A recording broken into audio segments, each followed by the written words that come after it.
Hey everybody, if you are interested to find out what's going on in the local market right here in Cherokee County, stay tuned.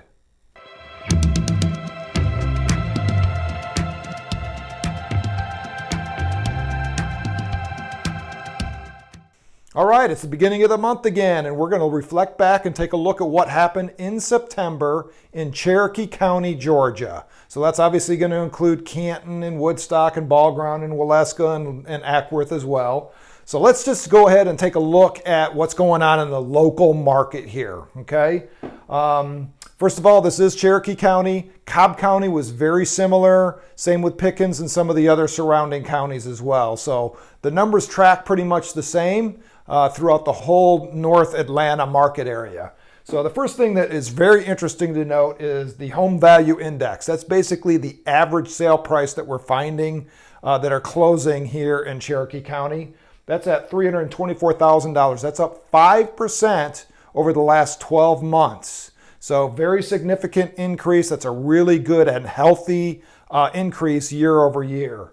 Days on market is actually running at 13. So when you put your house on the market, average days before you get a contract is 13 days. This basically indicates to us that it is a seller's market.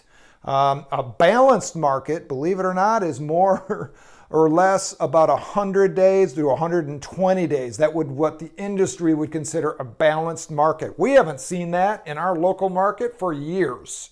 So we're getting very used to seeing these very low in the teens kind of numbers in our market area. It's been like this for quite some time. So if you're selling, you're in the driver's seat. If you're buying, you're not in the driver's seat. Let's just put it that way. So anyways, very strong seller market.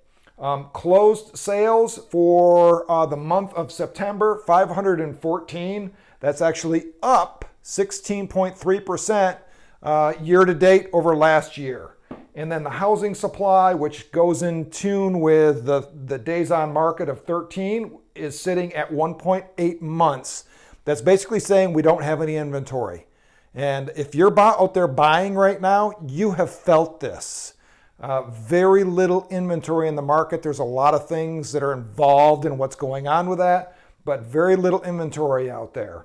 And then new listings that actually hit the market is 591. That is down 8.1%. That's something that we're really going to take a look at. That feeds into one of the reasons why we don't have any inventory is people are not putting their houses on the market as often as they were a year ago.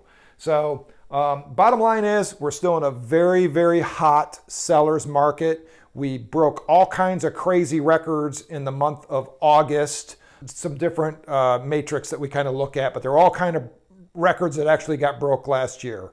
So this is all backwards looking, right? So this looks back. The trick is where are we going? What do we see? What are the threats moving forward?